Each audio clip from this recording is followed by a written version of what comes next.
Welcome to the Positive Turbulence Podcast, Stories from the Periphery. Here we journey to the edge to talk to turbulators about their experiences creating positive change. Hi, I'm Karen Zadinga, your co-host for the podcast. Today I'm going to ask you to suspend your judgment for a while and tune into an extreme but transformative idea. For the so-called knowledge worker, the personal laptop provided to you by your employer is a given.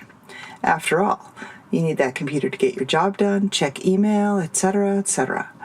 Imagine now no personal laptop for you, and worse yet, sharing your workstation all day, every day with someone else. When I've shared that idea with other designers and researchers, I've gotten not just no, but an emphatic, no. And yet, that's been an open secret to the success at Menlo Innovation, where Rich Sheridan is Chief Storyteller. Hi, I'm Rob Brodnick. In this episode, we talk to Rich Sheridan, author of Joy, Inc., Case Study of Menlo Innovation, and Chief Joy Officer, The Values of a Joyful Leader and How to Build a Culture of Joy. We'll hear about his company's mission to end human suffering in the world as it relates to technology. This episode is brought to you by College Confident. They will help you avoid college debt and get into the school of your dreams. Find out more at collegeconfident.org. Would also like to thank Mac Avenue Music Group as a contributing sponsor. Karen, I hope you get a chance to see it, but when the team comes back from lunch break and you think about a coding shop, developers and all that, to see them in action is very much unlike any kind of coding operation I've ever seen before. Yeah. And it's not that they only write code. It beats the stereotype, doesn't it, Rob? There's an interesting launching point actually around the stereotype because, if someone looked at a picture of this, they would see an open plan office. And the idea of the CEO sitting among the team is not that unusual anymore. It was a few years ago, but it's relatively usual now. And that actually was one of the first questions I had was around the idea of this open plan space and how you balance that with focus. Like how, especially curious about how focus happens, and especially if you're sharing a computer with another, how do you get to that focus flow? That is the key. The shared computer is what creates the focus. Ah, interesting. How? Yep. Tell me about that. So let's say you and I were at Starbucks. Noisy, big Starbucks. People everywhere drinking coffee, listening to music, talking to each other. And you and I are just sitting there across the table having a great conversation. What happens? All that background noise just disappears. It doesn't distract us a bit. We are able to stay in focus, in conversation, even with all that cacophony around us. It's really funny because I'll often share our story with people from a keynote stage. And after I get done and step off the stage, everybody's milling about. There'll be hundreds of people. They'll all be in conversations. And this person will walk up to me and we'll start having this conversation about this very topic. And they're like, how do you maintain focus? And I said, just like we're doing now. They're like, what do you mean? I said, you and I are having a great conversation right now, perfectly focused, even though there's hundreds of people talking around us. And they're like, oh, yeah. So it's actually the pairing that creates the focus. And the other thing we're looking for, there's a lot of discussion about flow, and I'm not an expert on it, and I'm not a researcher on it. But I'm probably an anecdotal expert on it because I've watched this environment work for 20 years. And we don't look for individual flow. We look for team flow. So this is a lot like a sculling team where everybody has to row together, as opposed to I'm on the river by myself and I'm rowing by myself. And so because we're not only in pairs, but we're in pods of pairs. So like this table behind me here, the team chooses to push the tables this close together. They want to be that close because the team forms the space. But because the noise is all consistent, it's about the project they're working on, the cards they're working on, the technologies they're working in, the specific problems they're trying to solve this week together. That shared noise doesn't upset the flow because the brain is this amazing filter, right? You can be in the middle of a noisy room, maybe you're all by yourself, and you ignore everything until you hear your name.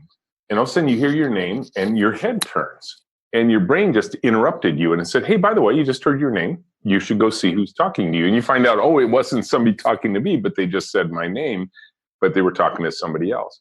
Any of us who have raised children know that even at this stage of my life, my kids are in their 30s now. If I'm in a crowded group of small children and someone screams out, "Daddy," I'm like, where, right? So there's actually a part of your brain called the reticular activator that's actually tuned to those kind of things. I think the word fire screamed in a particular way generates a certain response from all of us instantaneously. And so I think all of those cognitive psychology elements are at work here at Menlo. Yeah, I read some research recently that said that people who are on certain kind of production tasks like writing or doing other kinds of things show increased productivity when they're doing their work in a third space kind of place where you have a crowd, but is not a crowd that is there for the person, as opposed to someone being purely isolated, in a silent environment. Something about the way the mind works. I mean, it's almost like the crowd noise becomes some kind of white noise that creates an isolation space. And if you're sitting alone in a quiet room, the mind starts to look for distractions and you've unfocused from your task at hand. So I thought it was really interesting. That is, and it's funny because every time I wrote either of my books, I was in a crowded room. Like, I love that idea of pairing people and one computer. So I was like, okay, what would it be like to work there? So, day one, hey, Karen, welcome to the team. You are our UX designer on this project, and we've brought you in. And here's Bob. And you'll be sitting beside Bob all day long and working on one computer together. I can imagine I would be like, what? Excuse me, where's my cube? Well, excuse me, where's my cube? How am I going to check my personal email today? This feels uncomfortable. And, all the sort of human body issues also, right? Oh, you're in my bubble. Yeah. My personal bubble is, and I'm Canadian, so I have a very large personal bubble in comparison to some of my American I didn't friends. realize that bubbles changed across national boundaries. Mm-hmm. But, yeah, they do. I can imagine in Italy, the bubbles are very small. Yes. Yeah, I don't think they exist, actually. So how does that, I presume during the interview process, people are introduced to these ideas, but how does someone who's used to being in this other environment acclimatize? Like, how do you onboard for that? I'll back up a little bit into more of a meta thought about culture in general and how it works here at Menlo specifically. I think if you want to be intentional about the culture within your organization, you should certainly think about the specific practices you use that reinforce those cultures, that cultural intention every day. So, if the poster on the wall says one thing, but all the behaviors inside the room say another, the behaviors in the room are what define the culture, not the poster on the wall. And so even backing up to the open space, there's an HB researched article now that just came out that declared open office ideas are probably the stupidest idea ever conceived. They do not work. They've never worked. And we need to stop this practice as soon as possible. I know this because every time those articles come out, people send them to me. So I have every article. If you want to kill an open office idea inside your culture, just write me. I've got every book, every article, but don't talk to me. Just have me send you the stuff. And I tell them, I said, we didn't build an open office. We built an open culture. Our space reflects our deepest held cultural beliefs around transparency, communication, collaboration, and teamwork. And so there's a lot of alignment between the space setup and that. But now let's go down deeper because we pair, and that's unusual. All of your misgivings are totally on point, especially if you've never worked like that before. It might be intriguing because Rob told you great things about Menlo, and you're like, oh my gosh, I think that would be amazing. I think it would be amazing. I'm not sure it would be amazing. So what we did was we reinvented all of the standard HR practices around building our team. How do we recruit? How do we interview? How do we evaluate people during the interview? How do we make a selection decision based on all of that? And then how do we onboard new people? And what's the process even after onboarding in the long term? Because we knew that this kind of environment, as you were saying, is unusual. We're not unique. We're still rare, though, particularly for a software. And when you put the pairing thing on, again, not unique, but certainly rare that anyone would pair as diligently as we do. And so what we did was we threw out the standard book, all of the things I used to do as a manager when I was hiring people, because I hated the hiring process, quite frankly. So we said, well, let's have an interview without questions and without resume review. Let's make it an audition. And let's give the people who are interviewing a chance to gain an experience from the interview that would start to acclimatize them to our approach, so that when they're making their side of the decision, because they should be making a selection decision too, it should be two-way street, they've had a chance to directly experience what it would feel like to work here, so that they don't come in on day one and go, oh my God, I've made a huge mistake. Rob described it as so much fun, but Rob never actually worked there. He visited for a day, and he said it was the most amazing thing. They've got this great culture. And then you find out I hate it here. And I sold my house in Vancouver. My family divorced me because they didn't want to move to Michigan. And, but Rob said it was a really great place to work. So what we do is we bring 30 or 40 or 50 people in at a time, and we do a mass interview, and it looks like speed dating, because what we do is we pair you with another candidate. So it's two candidates paired together, working on the same task at the same time, single pencil, single piece of paper. And then we give you the weirdest instructions ever. Your job is to get the person sitting next to you a second interview. Make your partner look good. Support the stranger who's competing for the same job you are.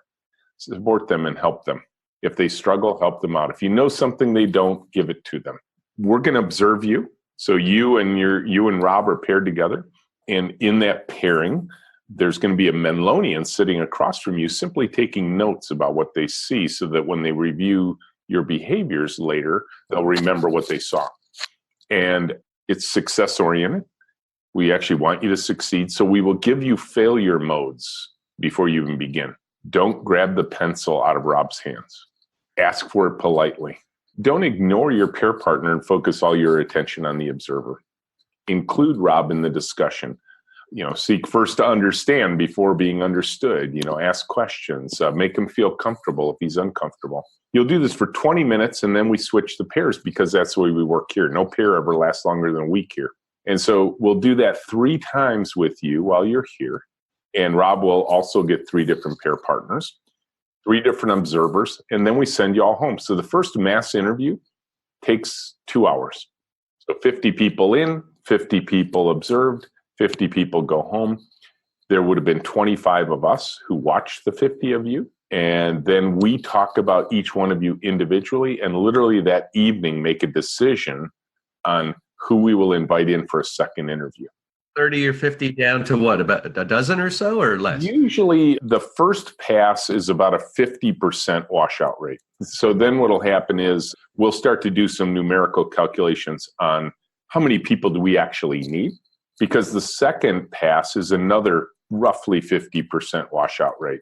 Second pass is you come in for a day, come in all by yourself, and you pair in the morning with one Menlonian, and you pair in the afternoon with another, doing real work on a client project, much like you were describing earlier. You're like, oh my gosh, I'm going to be here with somebody all day long, like in my bubble, chair like bumped right up to me, doing work together in a single computer. Yep, that's the way it's going to work. At the end of the day, there's 3 more votes on how you did. The 2 people you paired with and you. Because you might find out after, and we pay you for this day because it seems kind of onerous to have you in for a whole day. But we want to give you a chance to see what it really feels like. And I will tell you, most people go home exhausted after the first day. I bet, yeah. Because they're like, I remember one time watching somebody just like shuffling out. And I said, how was your day? They said, it was awesome. I said, you look kind of tired. Yeah. How do you guys do it? I said, what? You guys work all day long. I said, yeah, you probably never worked 8 hours in an 8-hour day, have you? No, it's an amazing pace. I don't know how you do it every day, right?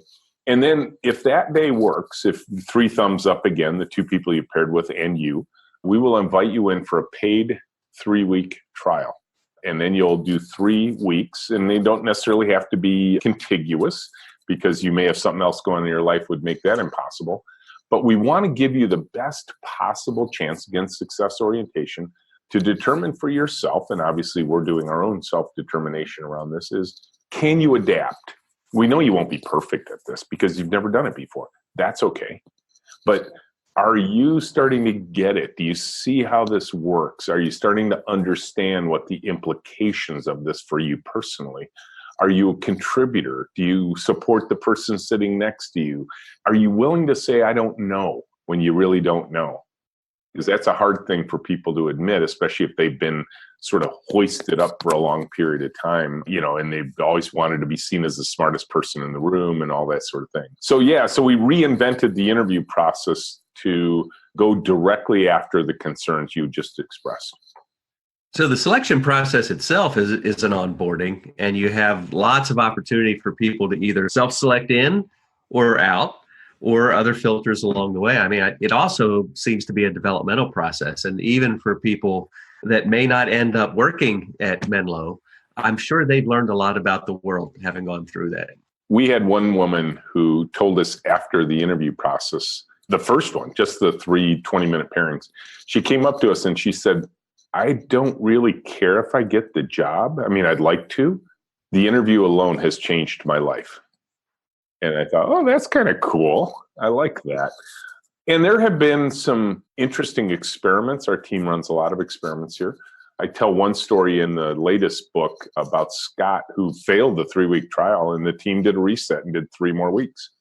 And ultimately it worked, but it wasn't a certainty. And now he's one of the best Menlonians ever. Thinking about college but worried about getting into debt? Check out collegeconfident.org. They'll help you avoid college debt and get into the school of your dreams. I keep thinking about where you might have been the day before you started Menlo, and the moment before you decided, you know what? Because it's a weird idea. Only giving people one computer, it's cost saving, maybe. Yes, that's right. Because computers are so expensive compared to people, right? Where was the moment? Like, what can you remember that moment? And how, like, talk to me about how weird that flipping is. Say, okay, we're going to only have half the computers and everybody's going to be paired. Like, talk to me about that, how that felt, and what gave you because I had a team and a business for a while. And if I had suggested that to my people at the time, they would have completely, totally given me the finger and just said, screw you, Karen. There's no way. That's exactly what happened, Karen. That's exactly what happened. After they didn't make eye contact with me and didn't say a word. Talk about how many people were working for you at the time? So that was 14 programmers at the time and another set of people beyond them. And I suggested to them, and I'll tell you why I was thinking about this, because I think that's an important part of the message as well. But just because you brought up you got to be out of your mind, Karen. My team, when I suggested to them that I just read this book by a guy named Kent Beck on something called extreme programming. And in it, he mentioned this idea of having 2 people on one computer. And I said to the team, I said, I'm really thinking hard about this. What do you think? No response. No, really, I want to know what you think. Heads down. And I think it was one of those where, when you put your head down, you're like, if I don't make eye contact, he'll go away. Right. Or I will disappear. Yeah, exactly. Like, he is dead to me now, And so finally, one of my guys raises his hand. And I said, Gil, tell me what you think. And he said, let me tell you, blood, mayhem, murder. That's what I think. That was his response. And there was a second response that I'll tell you about in a minute. But let me tell you where this came from for me, because it's really important to understand. I just had this LinkedIn message come to me from a gentleman who's been following me, Red Chief Joy Officer. And he's like, oh my God, I'm where you were when you were in your 30s. Help me. Can you tell me how to get started? So I get it. I was dyed-in-the-wool programmer by the time I was just a kid. I was 13 years old. I fell in love with computers back then. Way back in 1971, computers back then, they were a little different than they are now. But I learned to program as a kid. I got my first job as a programmer before I could drive. Eventually came to University of Michigan, got a couple of degrees, and launched a career in a profession that I thought would carry me for a lifetime. I was good at it. I was passionate about it. I loved doing the work. It was challenging work. But by my mid-30s, I was in a deep trough of disillusionment because everything was going wrong. The software industry is filled with chaos and bureaucracy simultaneously. And I would come home after very long days away from family, sometimes all-nighters. And my wife would look at me and she'd say, honey, you look really tired. Did you get a lot done today? And I'd be like, oh my God, I got nothing done today. I ran from meeting to meeting, from fire to fire, from phone call to phone call, from problem list to problem list, but absolutely zero done. It didn't matter where I was in the managerial chain. I kept getting promotions. Everyone around me told I was succeeding, and I knew in my heart I wasn't. And by my mid-30s, I literally wanted out. You'll appreciate this. I wanted to start a canoe camp in the boundary waters of Minnesota. That was my escape route, just below Quetico Provincial Park, right around Quetico, Minnesota area. But my wife laughs at me to this day at that suggestion that my girls and her would follow me to the boundary water. So I was trapped. I was scared. I was stuck in a profession that I knew I couldn't do for another 30 years. And in that moment, I decided there was an opportunity inside this pain. And I started reading books, but not books on technology. I started reading books on organizational design, on teamwork, on management, future visioning, all that kind of stuff. And I started digging my way out. I'm, as my co-founder likes to say, the infernal optimist. I believe when you stick me in a room full of manure, there's a pony producing it. So I'm going to go find the pony. But in 1999, I'd been a VP for 2 years. Somehow I mustered the personal energy for about a decade to keep researching and searching. And in 1999, I read a book, this book on extreme programming by Kent Beck, saw a video on the industrial design firm IDEO, and literally had what Franz Johansson calls a click moment. That moment where everything becomes crystal clear, not because it was just pure epiphany, because I'd been mentally preparing myself for this moment. I was searching. I didn't know what I was looking for. I only knew I would know it when I saw it. And when I saw what Kent Beck described, and he described working in a big open room. He described working shoulder to shoulder in pairs at a single computer, and some technical techniques that were very important as well to me. And all of a sudden it was like, I get it. I see it. And so then I went to my team and I said, let me tell you what I'm seeing. And that's when I got the blood, mayhem, murder. Right. Yeah. Right. And clearly they were like, Rich, we're not seeing what you're seeing. And I'm like, well, okay, but let's be honest here, guys. You can't be happy with the results we're producing. And they got that. But the trouble was they were happy with their individual results, but the individual results never hooked together. And that's what I needed to. As a leader, I needed all of their work to work together. We can all be cleverly connected to some slice of a tower of knowledge we have and say, oh, we're okay. If Rich, if you can get all of them to change, I'll be really happy. But please, for God's sakes, leave me alone. I'm fine, right? But after that blood, mayhem, murder moment, two of my guys came up to me kind of offline from the meeting, and they said, you know what, Rich? We'd like to try this. We're intrigued. We didn't want to say anything at the meeting because they'd be outcast by their peers. So I authorized the first pairing experiment for the two of them, put them off in a room together. And 3 weeks into that experiment, Claire, one of the two guys, Claire and Bob were doing it. Claire pulls me aside in the parking lot on the way into work one day, and he says, hey, I got a question for you. Are you still going to pay me to work here? I'm like, what? He says, I got to tell you, this thing we're doing, it's so much fun, it doesn't feel like work anymore. I'm not sure I should get paid. He says, we're so productive. We're making such amazing progress. I'm so excited to get to work every day. Okay, so now let's take the compare and contrast. Blood, mayhem, murder. I will work for you for free. I am getting like 3 sigmas outside the bell curve of standard response, right? And I've learned when you're going to make significant change, the energy for the change is going to come from the edges, not from the middle. And we have to embrace both of them. I have to address the blood, mayhem, murder concerns and embrace that positive energy. And so I tricked my team for a week into trying it so they could learn a new programming language, Java. Back in 1999, that was a big deal. I said, hey guys, it's just going to be a week. We're just going to use the week to learn Java. And they were like, yay, Java, because programmers like to learn new things. And I said, we're going to use the blood, mayhem, murder techniques. And they were like, yay, Java, I worked with a guy who called that method look cake. Exactly, precisely. And so they were distracted by the shiny object of Java. And yet we used the pairing and we switched the pairs every day so they could all work with one another. And at the end of the week, I pulled them in. I said, guys, how did the week go? Did you learn a lot? And they're like, oh my gosh, can't believe how much we learned. Can't believe how much we got done. Can't believe how much fun this was. Can't believe how much I got to know all the people I've worked with for decades, but I never really knew them until now. And they didn't know it at the time, right? I am just reeling them in with every comment. And then I looked at them, I said, awesome. This is the way we're going to work from now on. And all of a sudden, no eye contact again. The head's back down again. They were like, no. I said, guys, what did you just tell me? Never had more fun, never got more done, never felt like you learned as much, never enjoyed your peers as much. And they're like, yeah, but no. And so it took another 6 months to change the paths in the carpet, to literally get them to work like this rather than the old way. And I was patient with them, and I was persistent, and all the things you need to be as a gentle leader to get them to try something new. But eventually the patterns changed.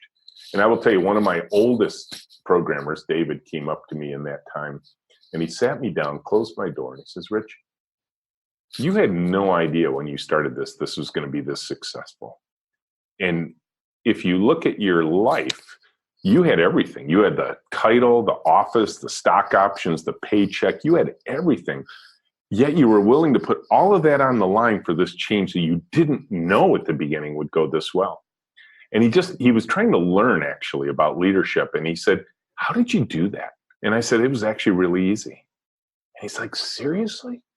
Because he was thinking it was courage. I'm like, no, David, this wasn't about courage. I decided in that moment that the risk of staying the same was far greater than the risk of change. And so I started running towards safety, not towards risk. Because you see, David, you're thinking about the worldly stuff. I was thinking about my heart for what I did as a profession. I was looking ahead in my life and saying, I can't do this the same way for another 30 years. I had to make a change, or I was going to go to the canoe camp. And so for me, it was existential in my career. It was what I was feeding my family and paying the house payment and the car payments and taking vacations. And I didn't want to be that burnt out guy that would come home and kick the dog and yell at my kids. And they'd be like, why is dad so miserable at work? You know, I don't ever want to work in his profession. I don't ever want to work. For God's sakes, I love my dad, but I hate seeing what work is doing to him. And I didn't want to be that guy for my kids. I didn't want to be that guy for my wife.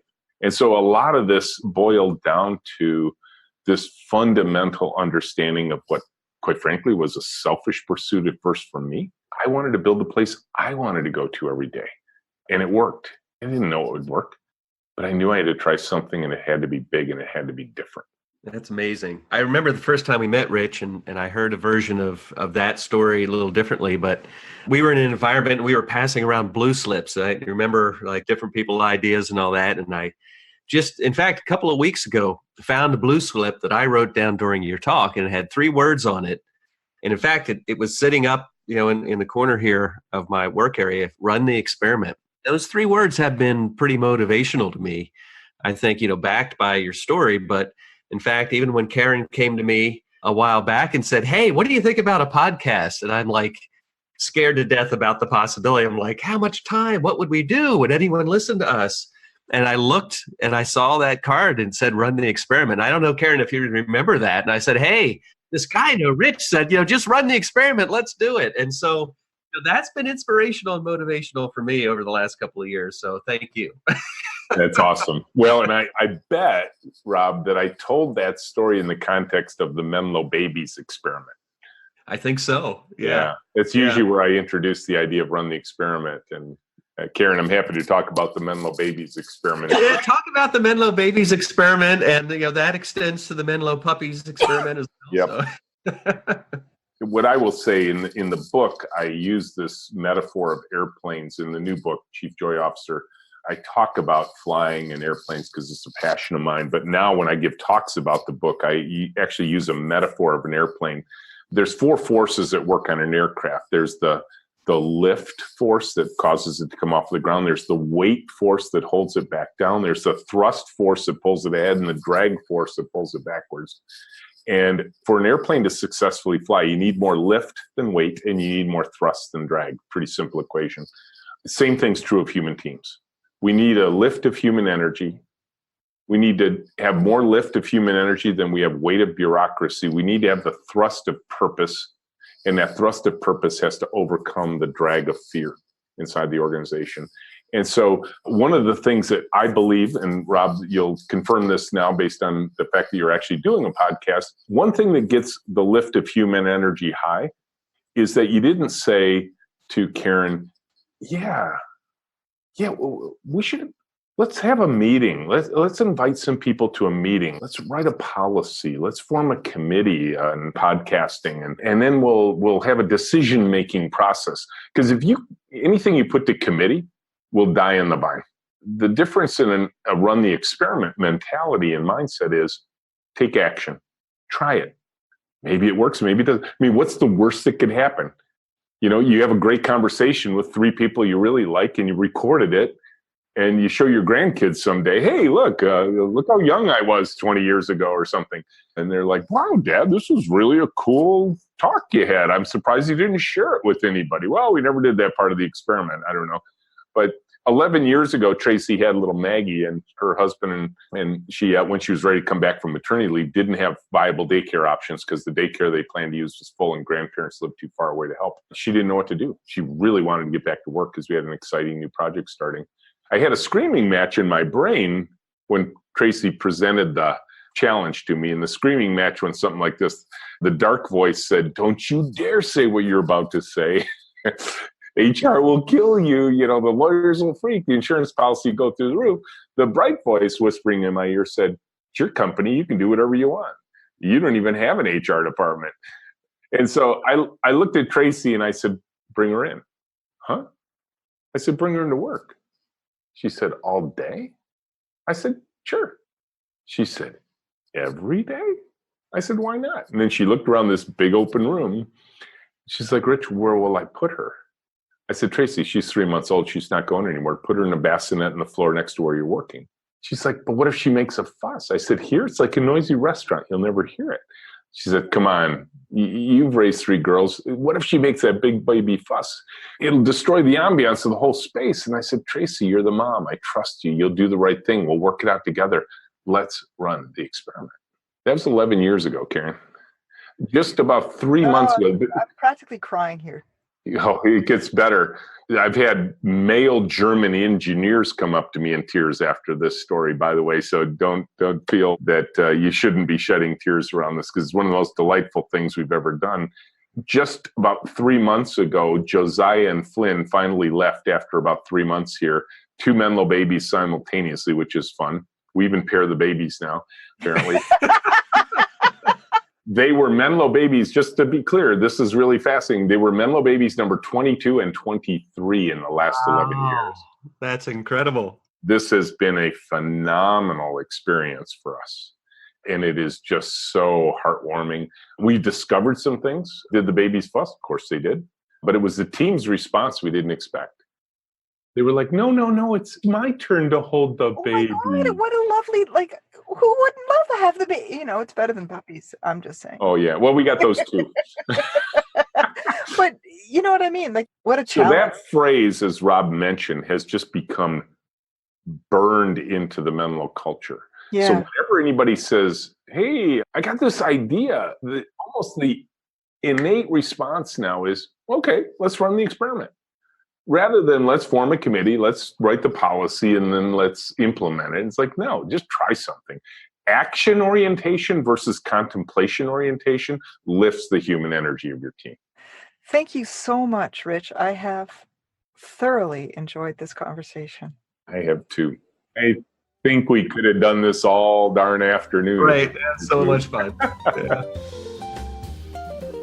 This episode was made possible due to the generous support from College Confident, who helps students get into college and not into debt.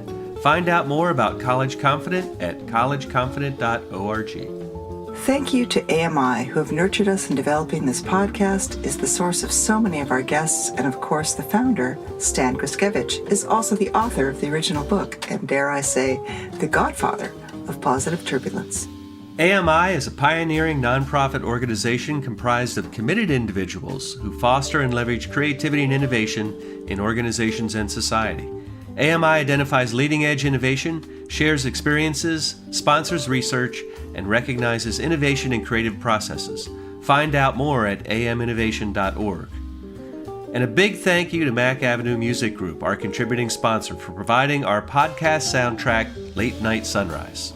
If you want to find out more about your hosts, Positive Turbulence, our guests, or check out our very cool and very diverse reading list, head over to positiveturbulence.com. Until next time, keep the turbulence positive.